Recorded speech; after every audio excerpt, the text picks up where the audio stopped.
Hey, this is Jamey from Stonemaier Games, and today I'm going to talk about my favorite mechanisms in Bullet Heart. So this is one of a series of 2 games so far, Bullet Heart and Bullet Star, and this was one of my favorite games of 2022. I think it came out right at the end of 2021. I didn't get it until the end of 2022, and I really enjoyed it. This is a game that you can play in multiple different ways. I've played it head-to-head dueling, and I've played it... Actually, no, that's all. I've only played it head-to-head dueling so far, but you can play it with more players if you'd like. You can also play it solo, and you can play it competitively or cooperatively. I've only played it competitively. The crux of the game is that you are drawing tiles out of a bag, or tokens. They look like this. Little tokens like there's one. Here's one on my keyboard right there. Little tokens that look like that. And when you draw one of those tokens out of your bag, you must place it on your player mat. And throughout each round, you're simultaneously drawing tiles out of your bag, simultaneously with the other player, and you're putting them on your board here. And you must finish the round. You finish the round by drawing the last tile, the last token out of your bag. So you must empty the bag to finish the round.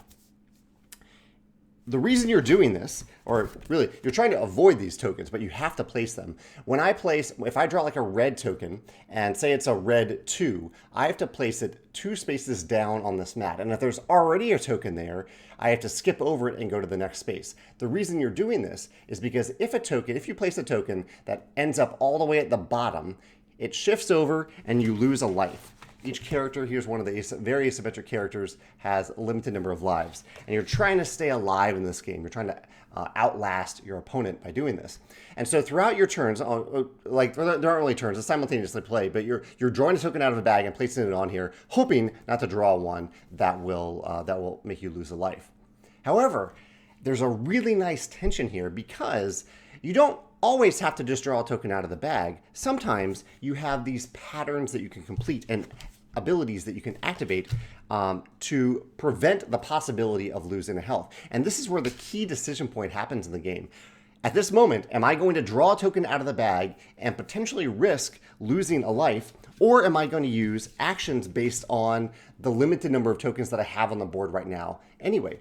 The patterns, what they look like is they're little pattern cards. Here, I'll pull one out to show you what they look like. Here's Beethoven. This is a promo pack for Beethoven. He's a cat character that I played the other day. So if I manage to get these specific tokens, and they're not always specific, sometimes it's just any token, but if I can get these specific tokens in that configuration somewhere on my player mat, I get to remove tokens shown where this symbol is.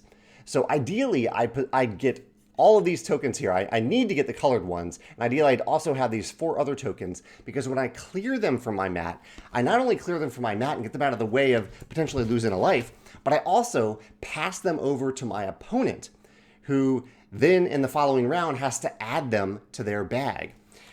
And this is the interactive part of the game, and it is really, really cool. It's a dueling game, essentially, even though you can play at higher player counts, but you are never immediately hurting the other player. You are not impeding their strategy on an immediate basis. Rather, it's not until the beginning of the next round that they are adding all these tokens to their bag that you gave them in the previous round. And I love this. I've played a lot of dueling games that I really, really enjoy. But I love the simultaneous nature of this combined with this element of the puzzle. I am fully focused on my puzzle at any given time. I don't really care what you're doing all that much because it's not impeding me. It's not hurting me immediately.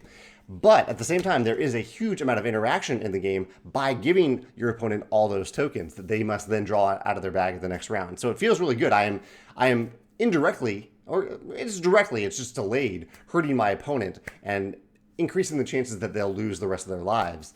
But in the middle of the round, I get to just focus on my puzzle. I really, really like that. And the pattern completion is really satisfying. When you complete one of these patterns, you get to clear off some tokens. That feels really good. And also just the slight element of push your luck, because at any given moment, you're trying to decide, do I put more tokens on my mat to increase the chance of getting one of these patterns and perhaps not need to use one of my abilities right away to manipulate these tokens around, because you can use abilities to move the tokens around. So which of those things am I doing at any given moment? Adding a token, using an ability, or just clearing a pattern that I have available that I've completed. And generally, if you have a pattern complete, you just clear it right away. And so the decision point becomes more about when to use your abilities and when to draw tokens out of the bag with this really nice push your luck feel to it. And this game really caught me off guard in terms of its mechanisms and how much I enjoyed it. I played it, I don't know, 4 or 5 times already. I can't wait to play it again. I'd like to play it at higher player counts and try the co-op mode at some point. I'd love to hear your thoughts in the comments below. If you've played this game, if this reminds you of another game, if you can think of another dueling game that has kind of a delayed interaction to it, and if you have a favorite character, if you've played Bullet Heart or Bullet Star, let me know your favorite character in the comments below. Thanks.